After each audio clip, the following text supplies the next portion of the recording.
Assalamualaikum warahmatullahi wabarakatuh. Alhamdulillahirabbil alamin wassalatu wassalamu ala Rasulillah wa ala alihi wa ashabihi wa mawalah. Qala Allah ta'ala fi kitabihil aziz ya ayyuhalladzina amanu taqullaha wa qulu qawlan sadida yuslih lakum a'malakum wa yaghfir lakum dhunubakum wa man yuti'illaha wa rasulahu faqad faza fawzan 'azima. Wa qala Nabi sallallahu alaihi wa ala alihi wasallam, inna Allaha yuqitu kulla 'alimin bidunya jahilin bil akhirati. Jemaah salat maghrib Masjid Al-Mukhlisin rahimani wa rahimakumullah. Alhamdulillah Allah pertemukan kita kembali setelah sekian purnama, 2 bulan yang lalu. Salawat serta salam semoga tercurah limpahkan kepada guru terbaik kita, Nabi besar Nabi Muhammad SAW, keluarganya, para sahabatnya, dan umatnya yang mencintai beliau hingga akhir zaman. Dan insyaallah ta'ala kita masih melanjutkan pembacaan kitab Syarhul Usuli Sunnati lil Imami Ahmad bin Hanbal. Qala al-mu'allifu al-Imam Ahmad di halaman yang ke-66. Al-Qur'anu lafduhu wa ma'nahu kalamullahi wa qawlul lafdiyati wal waqifati. Terjemah bebasnya, ada 3 kelompok manusia dalam beriman kepada Al-Quran.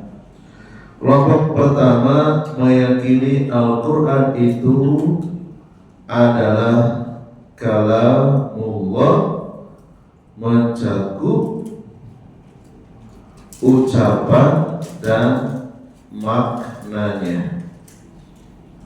Kelompok inilah kelompok yang selamat, kelompok Ahlus Sunnah wal Jamaah.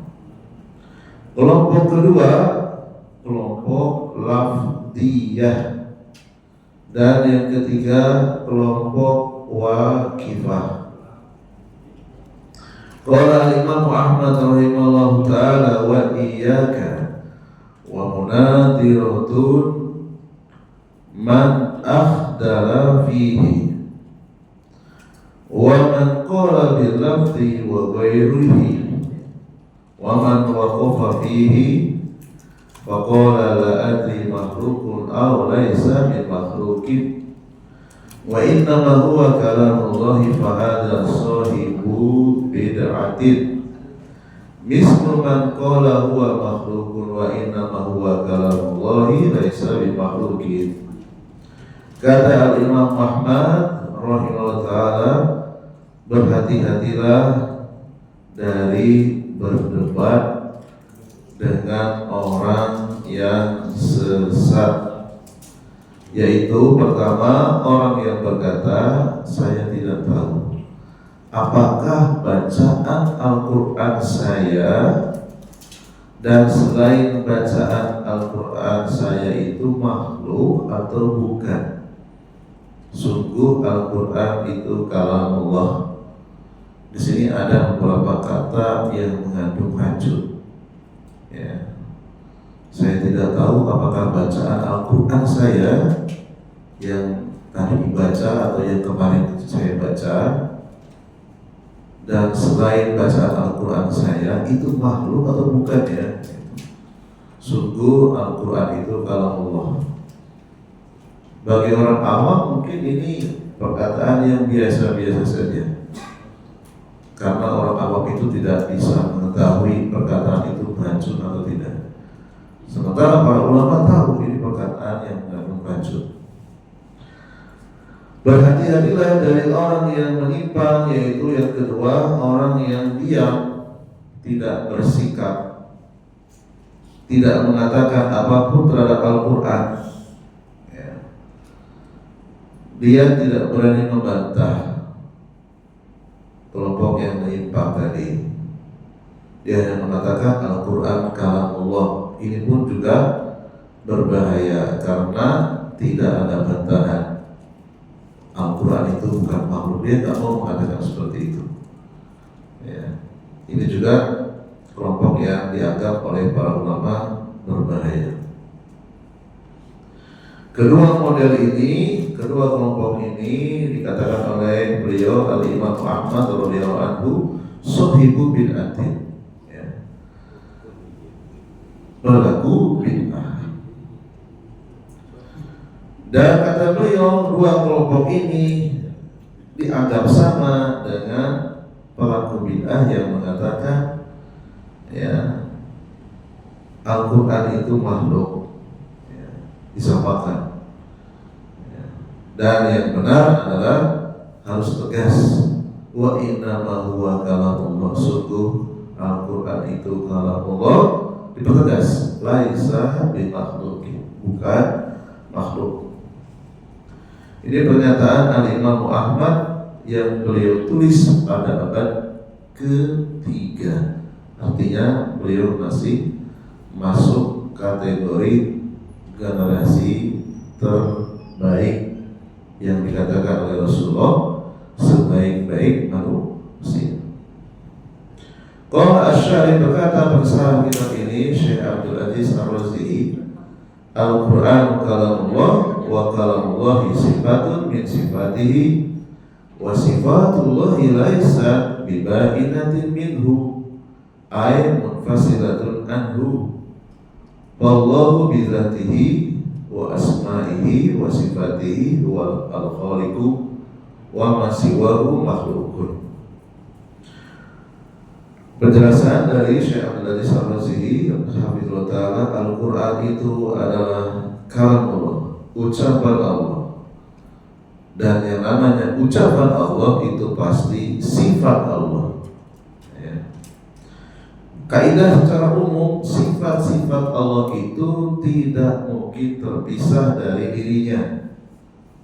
Allah itu esa, Allah itu satu, mencakup zat, kemudian nama dan sifatnya sebagai pencipta.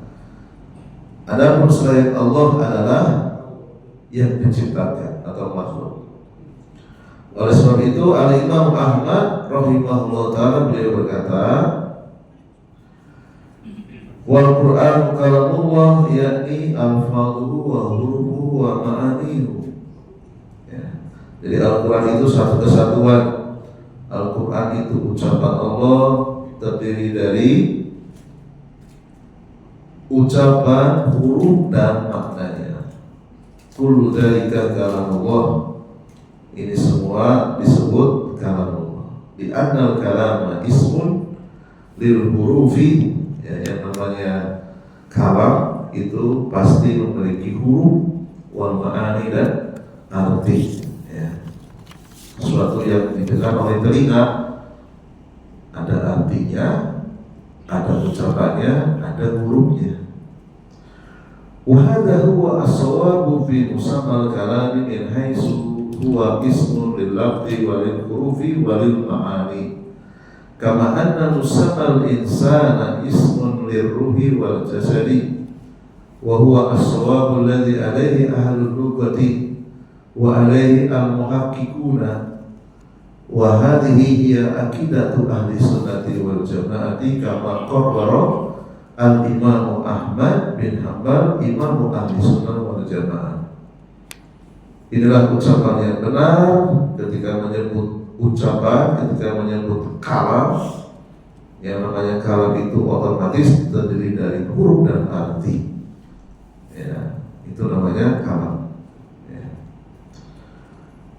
Dimisalkan seperti kita menyebut makhluk yang bernama manusia. Manusia itu dianggap ada kalau lengkap, di dalamnya ada jasad dan ada roh, ya, itu namanya manusia. Kalau sudah tidak ada roh, namanya mayat, gitu ya. Cara begini seperti inilah yang benar sesuai dengan kaidah ahli bahasa, sesuai dengan kaidah para ulama muhakkik, para ulama peneliti. Inilah akidah Rasulullah, akidah Ahlus Sunnah wal Jamaah yang telah dijelaskan oleh Imam Ahmad bin Hanbal. Beliau seorang salah satu imam Ahlus Sunnah wal Jamaah. Qala Ali ibnu al-Madini, Al-Qur'anu kalamullahi wa man qala innahu makhlukun fahuwa kafirun la yusalli khalfahu. Seorang ulama terdahulu hidup pada abad ketiga yang bernama Ali al-Madini, ya, hidup antara 161 sampai 234 Hijriah. Beliau lahir di abad kedua, wafat di abad ketiga, ya. Masih ulama generasi terbaik. Beliau adalah gurunya Imam Al-Bukhari, Imam Abu Dawud, Imam Al-Baghawi, dan seterusnya. Al-Imam Al-Nawawi beliau mengatakan Imam Ali Al-Madini ulama hadis yang sangat produktif, punya karya tulis sekitar 200 kitab. Di abad kedua ketiga sudah ada ulama yang menulis 200 kitab, ya. Beliau mengatakan Al-Quran itu kalamullah. Siapa saja yang mengatakan Al-Quran itu makhluk, maka ia kafir. Tidak boleh sholat di belakangnya. Maksudnya tidak boleh bermakmum dengan orang yang mengatakan Al-Quran itu makhluk, ya, karena ini ijma, kesepakatan, ya. Qaulu al-muallifi rahimahullah ta'ala wa iyyaka wa munadiratu man akhdala fihi, yakni la tujadilu ahlal batili li'anna al-jidala wal khusumati qad tu'addi ila ma la tuhmadu uqbahu fala tujadil ahlal bid'ah wa ahlihim anna al-Qur'ana kalamullah. Qala Abu Abdurrahman Abdullah ibnu Ahmad bin Hanbal fi sunnati, sami'tu abi yakni al-Imam Ahmad marratan ukhra su'ila anil Qur'an faqala kalamullah laisa bi makhluqin wala tukhasimu wala tujalisu man yukhasim. Imam Ahmad berkata, jauhilah berdebat dengan orang yang menyimpang. Maksudnya jangan berdebat kusir dengan pelaku kebatilan, karena debat kusir itu menyeret kepada akibat yang tidak terpuji, biasanya menimbulkan rasa dendam yang tidak berkesudahan, ya. Kalau debat bisa seperti itu, ya. Kecuali memang terpaksa, ya, dan dibutuhkan oleh umat. Kalau gak dibantah bisa berbahaya, ya. Apa boleh buat, ya. Maka para ulama kadang melayani debat karena melihat kalau nggak dibantah maturutnya jauh lebih besar dan masalahnya lebih besar, ya. Tapi secara umum hukum asal berdebat itu hukumnya haram, ya. Jangan berdebat dengan ahli bid'ah kecuali terpaksa.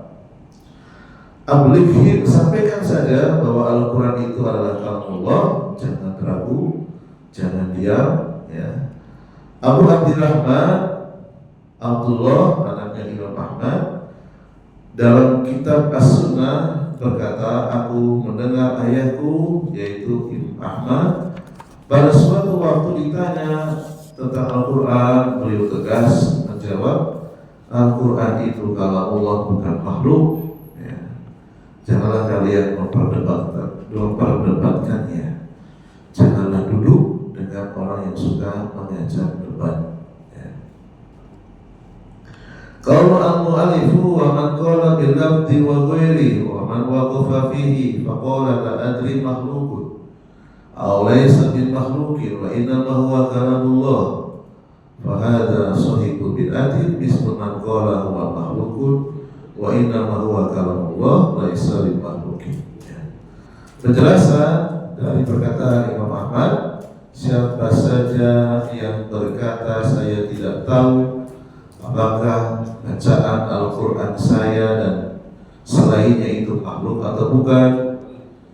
Kemudian siapa saja yang diam saat ditanya apa itu Al-Quran, lalu ia berkata Al-Quran kalamullah, ya, tidak ada keterangan Al-Quran bukan makhluk, ya, tidak mau mengatakan bukan makhluk, maka kata beliau, dua model orang seperti ini dianggap pelaku bid'ah, disamakan statusnya dengan orang yang mengatakan Al-Quran itu makhluk.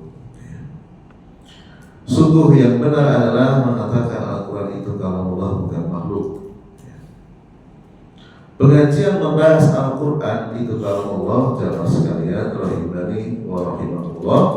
Al-Quran itu sifat Allah, berbeda dengan kalam manusia. Ini sangat penting jamaah sekalian rahimani wa rahimakumullah, karena saya dapat kabar dari Ustaz Soeharto, Ketua Majelis Taklim Muhammadiyah, sudah ada 1000 lebih kaum muslimin yang jahil, yang bodoh, sampai tingkat meyakini ucapan gurunya itu kalam guru sepadan dengan kalam Allah. Dan saya ada sendiri screenshotnya, sudah saya berikan ke Ketua MUI Kalimantan Barat, Pak Ustaz Dr. Andes Haji Basri.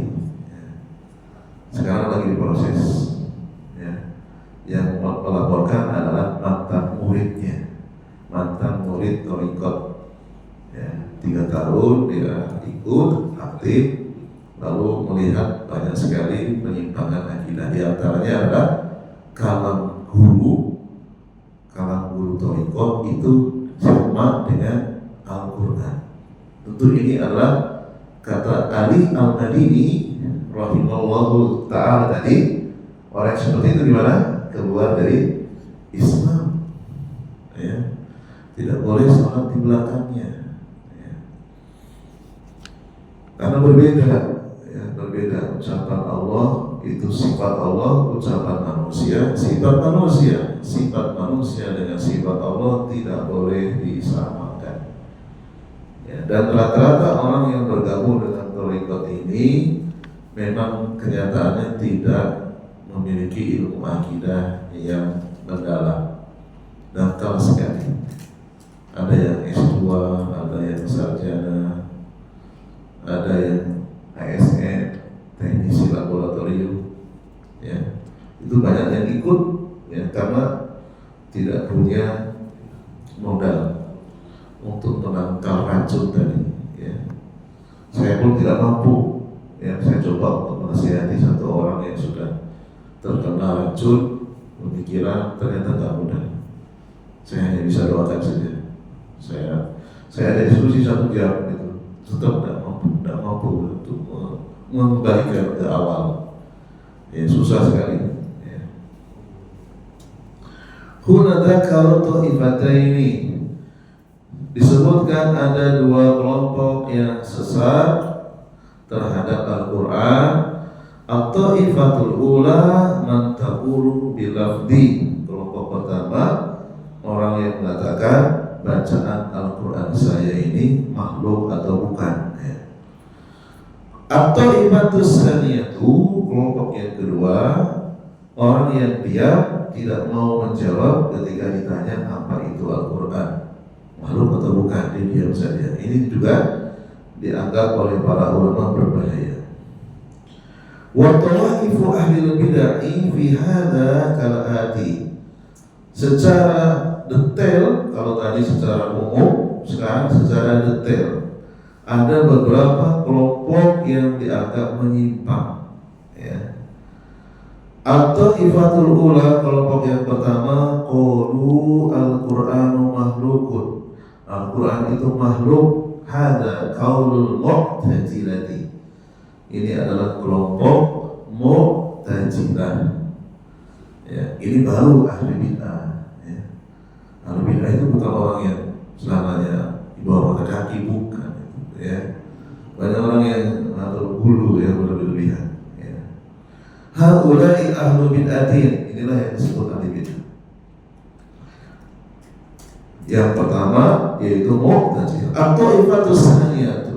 Kelompok yang kedua, qalu al-makna laisa bi makhluqin wal lafdhu makhluqun wa hum al-asy'ariyatu. Yang kedua, yang mengatakan arti yang terkandung di dalam Al-Quran itu bukan makhluk, ya. Yang dimaksud makhluk itu adalah bacaannya. Ini pendapat Al-Asy'ariyah, ya. Dan bisa dibuktikan dari kitab-kitab mereka. Kemudian at-Taifatus Tsalisatu, kelompok yang ketiga, man taqulu bil lafzi taqul lafzi bil Qur'ani makhlukun, ya. Kelompok yang ketiga, kelompok yang menyimpang juga mengatakan bacaan Al-Quran saya ini makhluk, ya. Haula'i mubtadi'atun. Orang yang seperti ini juga dianggap oleh para ulama sebagai pelaku bid'ah, ya. Karena kata-katanya berbahaya dan tidak pernah diucapkan oleh seorang sahabat Nabi pun. Bacaan saya ini makhluk, bacaan Al-Quran saya makhluk, ya. Tidak pernah diucapkan oleh seorang sahabat sekalipun. Padahal jumlah para sahabat itu ratusan ribu. Masa mereka orang bodoh semua? Tidak mungkin, ya. Atau ibatur rabi'atu, kelompok yang keempat, al-waqifatu, diberikan nama khusus al-waqifah. Wa hum alladziina qalu al-Qur'anu kalamullah walakin waqafu faqulu la naqulu ghairu makhluqin wa la naqulu makhluq.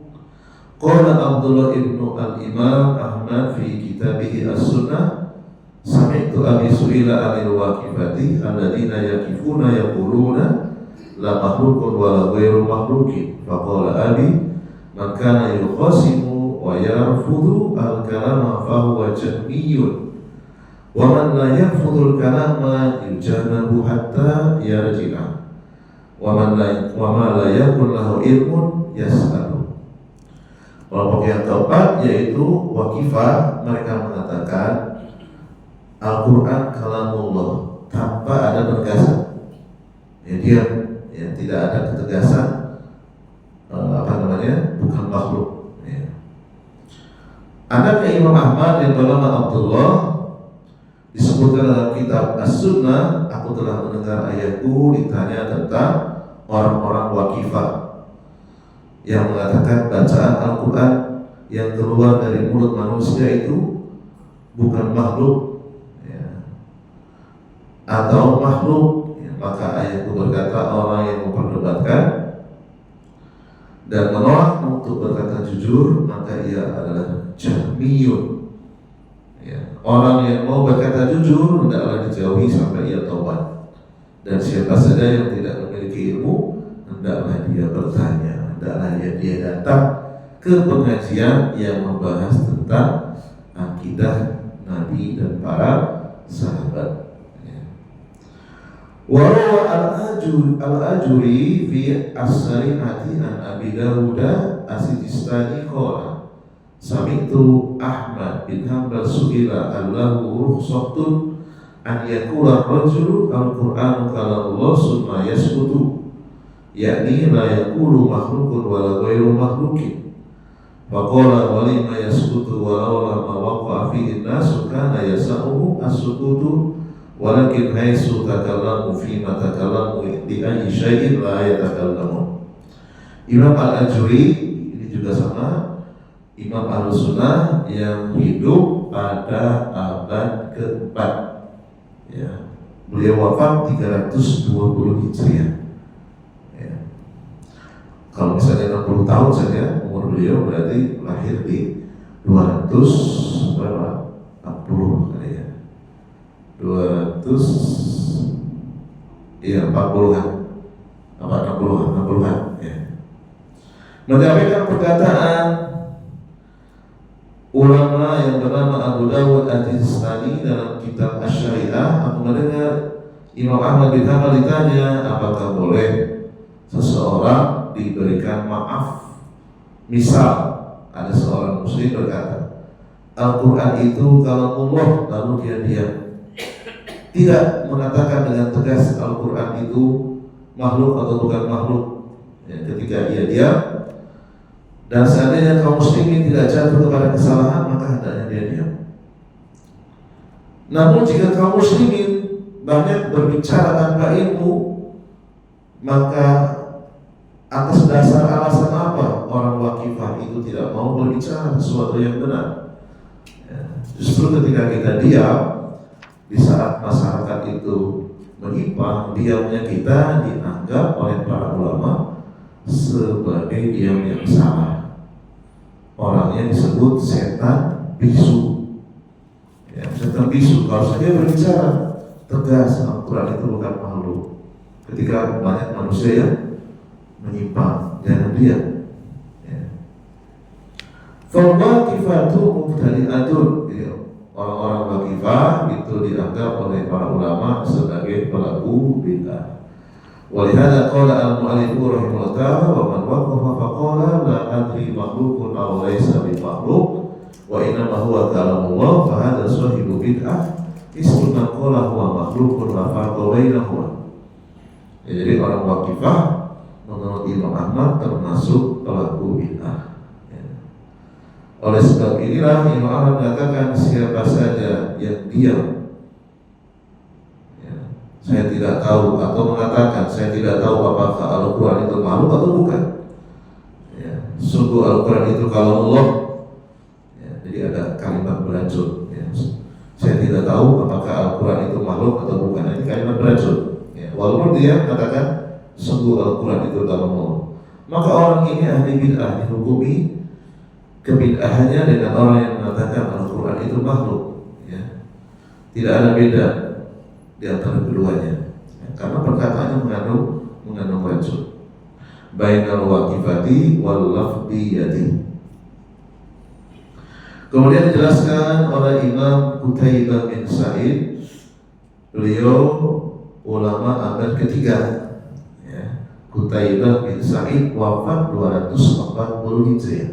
Ini juga sama, ulama Ahlus Sunnah, sebaik-baik manusia yang masuk 3 abad pertama. Al-waqifah tusyarun min al-lafdiyah. Al-waqifah, kelompok al-waqifah itu adalah keburukan yang asalnya dari kelompok lafdiyah. Wa lafdiyatu ta'ifatun hadatsat mutaakhiratan. Kelompok lafdiyah, kelompok yang ada di masa akhir, berarti pada akhir abad ketiga. Salah seorang mereka berkata, lafzi bil Quran makhlukun fahaulai mubtadi'atun. Bacaan Al-Quran saya ini makhluk. Maka orang yang seperti ini dihukumi para ulama terdahulu sebagai ahli bid'ah. Li'annahum takallamu bi kalami lam yatakallam bi as-salafu. Fahadihi tariqatu mubtadi'atin ibtada'aha ba'du ahli bid'ah lirawaju bid'atuhum faqulu lafduna bil Quran makhlukun. Jadi kelompok lafdiyah mengatakan bacaan Al-Quran saya itu makhluk, dan dihukumi oleh para ulama terdahulu sebagai kelompok ahli bid'ah. Mereka berbicara dengan ucapan yang tidak pernah digunakan oleh para sahabat, dan seperti inilah mereka menggunakan cara yang dibuat-buat oleh sebagian kelompok ahli bid'ah agar kebid'ahannya itu mudah untuk dipromosikan. Bahasa Arabnya yurawaju, dengan kata-kata yang dirangkai sedemikian rupa seakan-akan itu kata-kata yang indah, kata-kata yang padahal mengandung racun. Mereka mengatakan lafduna bil Quran makhluk, bacaan kami itu makhluk, gitu ya. Wa qad addahu al-Imam Ahmad wa ghairu minal ulama'i minal jamiyati. Imam Ahmad dan para ulama di masa beliau hidup mengkategorikan orang yang mengatakan bacaan Al-Quran kami itu makhluk, ini disebut sebagai kelompok Jahmiyah. Ya. Tadi Mu'tazilah, ini kelompok Jahmiyah. Ya. Anaknya Abdullah, anaknya Imam Ahmad berkata dalam kitab As-Sunnah, sa'altu abi rahimahullah faqultu inna qauman yaquluna lafduna bil Qur'an makhlukun qala hum jahmiyatun wa hum asyarru mimman yaqifu. Hada qaulu jahmin wa azumal amru indahu fi hada. Wa qad ishtahara an Imam Ahmad annahu. Anaknya Imam Ahmad berkata, aku telah bertanya kepada ayahmu, bagaimana menurutmu wahai ayah? Ada suatu kaum yang mengatakan bacaan Al-Quran kami adalah makhluk. Beliau dengan tegas, mereka itu adalah kelompok Jahmiyah, lebih buruk dari kelompok Waqifah. Ya, ini adalah perkataan seorang Jahmi, ya, pengikut kelompok Jahmiyah. Perkara ini berbahaya menurut beliau. Wa antum al-amru indahu bihada wa qad ishtaharu an Imam Ahmad annahu qala man qala lafzi bil Qur'an makhlukun fa huwa jamiyun wa man qala lafzi bil Qur'an ghairu makhlukin fa huwa mubtadi'un. Jadi perkataan Imam Ahmad ini sering di copy paste, sering dikutip oleh para ulama setelahnya, sehingga terkenal sekali perkataan beliau ini. Ya, siapa saja yang mengatakan bacaan Al-Quran saya makhluk, maka ia seorang Jahmiyun. Jahmiyun itu pengikut seorang tokoh terkenal namanya, yang tahu, Jahm bin Safwan, ya, yang wafat pada tahun 128 Hijriah. Jadi ternyata penyimpangan akidah itu sudah ada sejak zaman Nabi. Ya, di antaranya siapa? Lupa saya namanya, ya. Yang akan dibunuh oleh Umar bin Khattab dan jadi itu. Ya. Namanya lupa saya. Nah, pada abad kedua ini seorang tokoh Jahm bin Safwan, ya, beliau tokoh ahli bid'ah yang menolak sifat-sifat Allah, namanya Jahm, kelompoknya disebut Jahmiyah, ya, yang mengatakan bacaan Al-Quran saya, ya, makhluk, itu kelompok Jahmiyah. Adapun kelompok yang mengatakan bacaan Al-Quran saya bukan makhluk, maka orang yang mengatakannya dianggap sebagai pelaku bid'ah. Wa maqsuduhu rahimahullahu sadul babi minal jihadaini. Kenapa Imam Ahmad mengatakan orang yang mengatakan bacaan Al-Quran saya ini bukan makhluk? Beliau mengatakan itu, yang mengatakan itu ahli bid'ah, tujuannya supaya menutup pintu celah orang-orang yang menyimpang, supaya dibuka mulutnya, tidak boleh ngomong lagi. Karena di balik kata-kata itu ada racun, ya, yang bisa menyeret kepada dua kesesatan. Ya. Wa qala al-Imam al-Bukhari fil Jami'i as-Sahih anna af'al al-ibad makhluqatun alfatuhum wa hurufuhum wa aswatuhum wa adabuhum wa harakatuhum makhluqatun. Al-Imam Bukhari, beliau telah menjelaskan dalam kitabnya Al-Jami' As-Sahih, perbuatan manusia itu makhluk, ya. Perbuatan manusia itu makhluk, ya. Bacaannya, suaranya, penampilannya, gerakannya itu makhluk.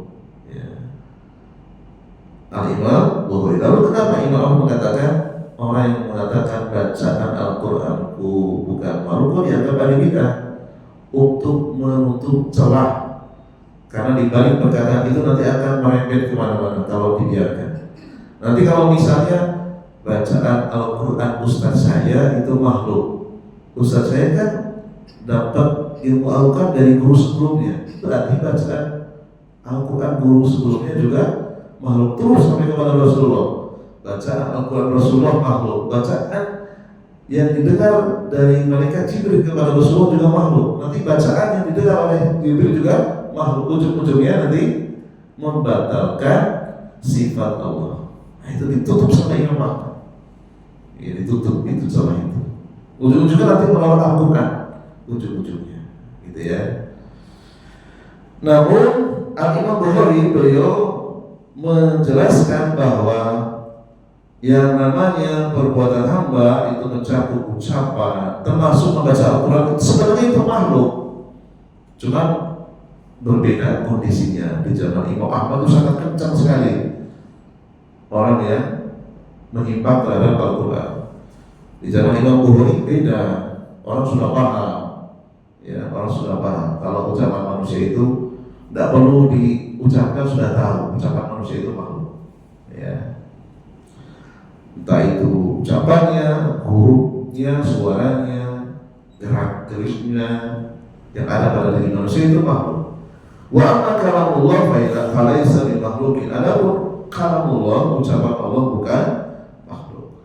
Wa lihada bawwaqa fi dzalika faqala babu qiraatil fajiri wal munafiqi wa aswatihim wa qiraatihim la tuzawizu hanajiruhum.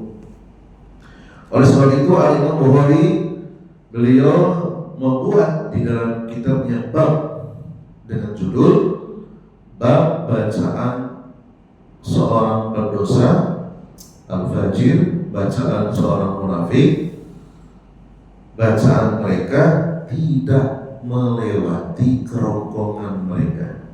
Jadi orang munafik itu membaca tapi hatinya nggak beriman. Jadi hanya sampai sini gitu, tidak masuk ke dalam hati. Kalau orang yang beriman kan baca Al-Quran, dia yakin ya, masuk ke dalam hati, ya, melewati kerongkongan. Wastadalla bi hadisin inna min do'di hada kaumun yaqra'una al-Qur'ana la yuzawizu hanajirahum. Ya. Al-Imam Bukhari menyebutkan dalilnya, yaitu akan ada dari keturunan orang ini, ya, suku Pasya namanya itu, orang yang hampir ditebas lehernya oleh Umar bin Khattab. Rasulullah melarangnya. Namanya siapa?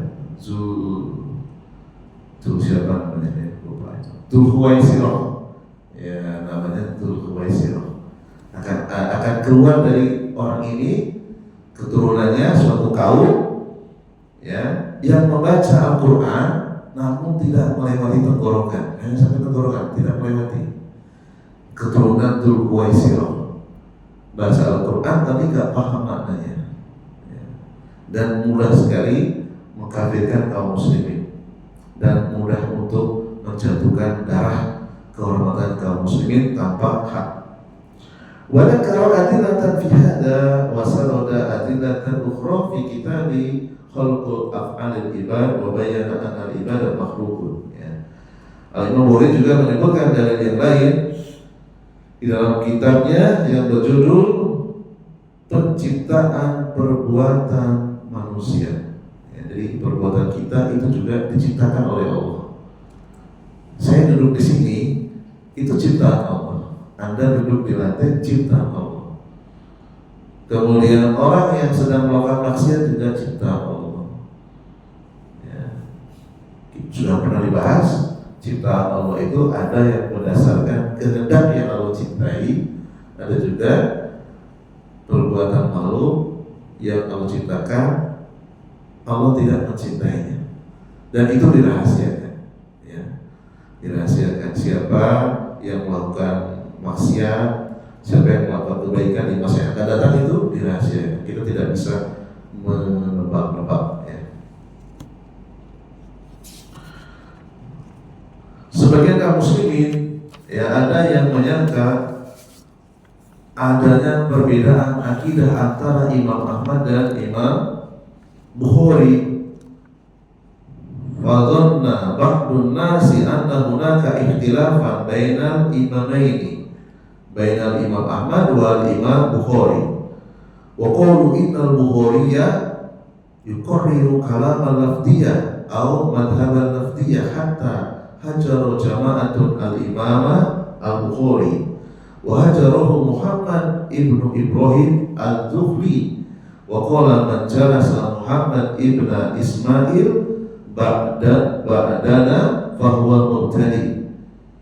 Ya.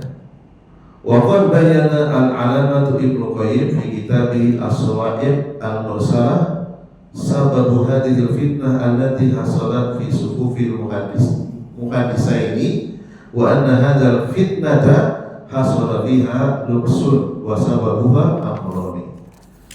Jadi dijelaskan sebagian kaum muslimin menyangka ada perbedaan akidah antara Imam Ahmad dan Imam Bukhari.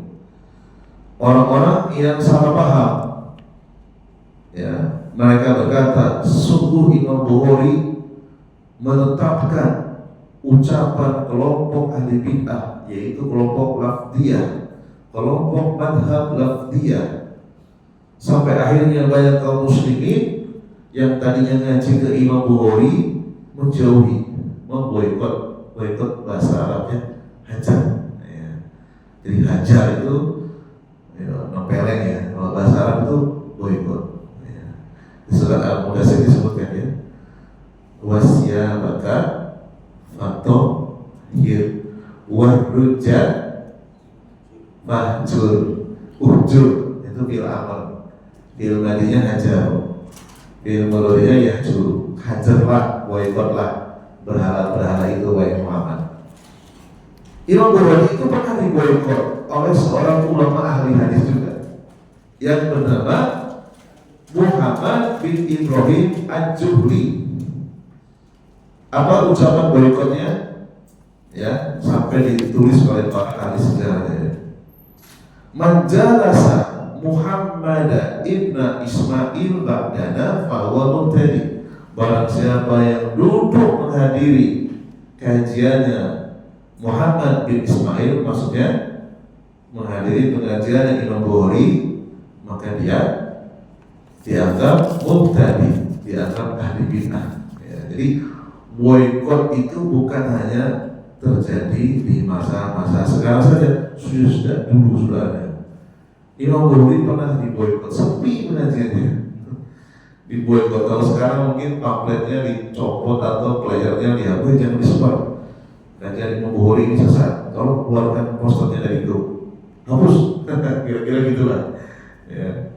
Itu pernah diboikot oleh Imam Bukhari, ya, karena ada kesalahpahaman. Ya.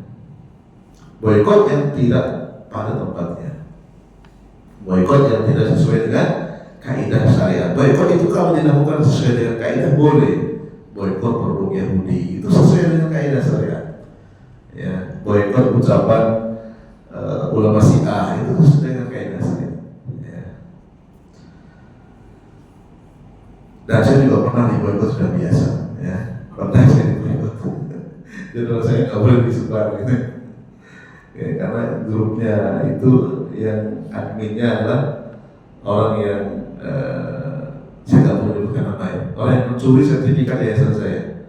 Ya, jadi takut, ya, murid-muridnya itu tahu kalau gurunya itu belum tobat dari mengambil sertifikat nama yayasan saya. Baik, mungkin sedikit ya, nanti ada penjelasan khusus dari Al-Imam Ibnu Qayyim sebab-sebab terjadinya pemboikotan terhadap Al-Imam Bukhari. Insyaallah di pekan yang akan datang. Subhanallah wa bihamdika, asyhadu an la ilaha illa anta, astaghfiruka wa atubu ilaik. Assalamualaikum warahmatullahi wabarakatuh.